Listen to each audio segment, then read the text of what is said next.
as pessoas entendem o saber nadar como nadar rápido. Se você é um atleta, se você nada rápido, você sabe nadar. Qualquer coisa diferente disso, você faz natação. Esse é o caminho mais comum que as pessoas têm de entender a natação e talvez os meios de comunicação tenham uma influência muito grande sobre isso. Porque o que a gente vê na televisão, via de regra, não é a criança aprendendo a nadar, rodando o bracinho, batendo perna, respirando errado. Isso não dá ibope. O que dá ibope é botar um adulto, uma mulher ou um homem, que são campeões olímpicos, e você falar o que ele tem que fazer para poder nadar tão rápido assim.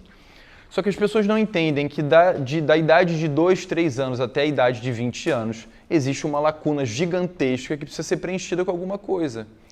As pessoas não fazem essa ligação na cabeça delas. É como se a criança de 3 anos desse um passo para frente e com 4 anos ela tivesse condições de nadar tão rápido quanto um cara de 20. Isso é uma ilusão. Então a gente precisa saber como preencher esse intervalo entre a idade inicial e uma idade final.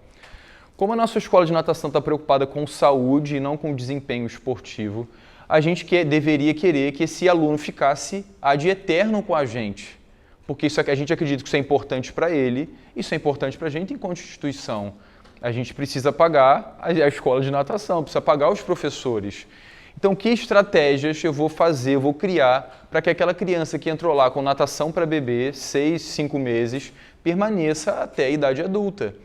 E ele goste tanto de estar ali, ele entenda aquela filosofia que ele vai ter filhos e os filhos vão passar pelo mesmo processo, porque isso foi positivo para ele. Ele quer que os filhos tenham a mesma experiência. Guilherme, significa que esse cara não possa participar de competição e não venha a ser um atleta? Não, nada a ver. Ele pode vir a ser. Mas esse não é o foco principal da criança de 2, 3 anos de idade. Ele pode se tornar um atleta, mas esse não deveria ser o foco do professor nesse momento, e não é o nosso foco aqui. Então a gente vai entender o saber nadar de uma maneira muito mais ampla.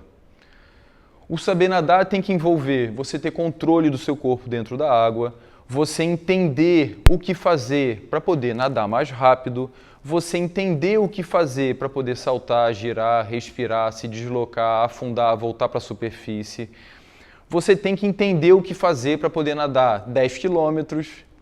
Tudo isso envolve entendimento e envolve também um conjunto de comportamentos que estão atrelados ao saber fazer. Muitas vezes as pessoas não nadam os 10 quilômetros não por falta de condicionamento físico, mas porque emocionalmente a pessoa não suporta aquele estímulo.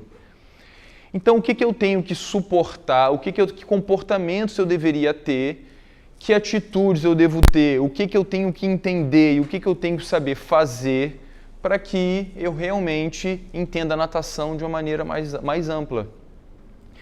Que habilidade do nado artístico, por exemplo, eu poderia utilizar para poder ensinar melhor natação?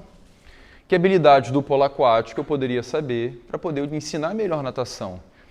Não significa que eu quero tornar o meu aluno um jogador de polo aquático, a ideia não é essa. A ideia é o que eu posso utilizar de conhecimentos e de vivências dentro da água que contribuam com essa minha aula de natação.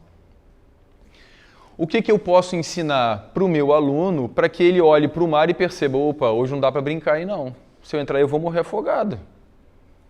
E se por acaso ele se sujeitar a isso, o que ele tem que entender que ele deveria fazer para que ele não morra afogado? Não tem aquela ideia, só morre afogado quem sabe nadar? Porque o saber nadar para a gente é entrar na piscina e ficar fazendo isso de um lado para o outro. Eu não estou criticando isso, até porque eu faço. Mas só isso é muito pouco que a gente pode ensinar. Isso é uma parte do que a gente vai ensinar, mas não deveria ser só isso. Então a gente, na nossa escola de natação, que a gente está discutindo aqui, a gente vai entender a natação de uma maneira muito mais ampla do que geralmente a gente vê. Então, o saber nadar dentro de uma proposta mais comum é isso aqui pequenininho, esse círculo branco.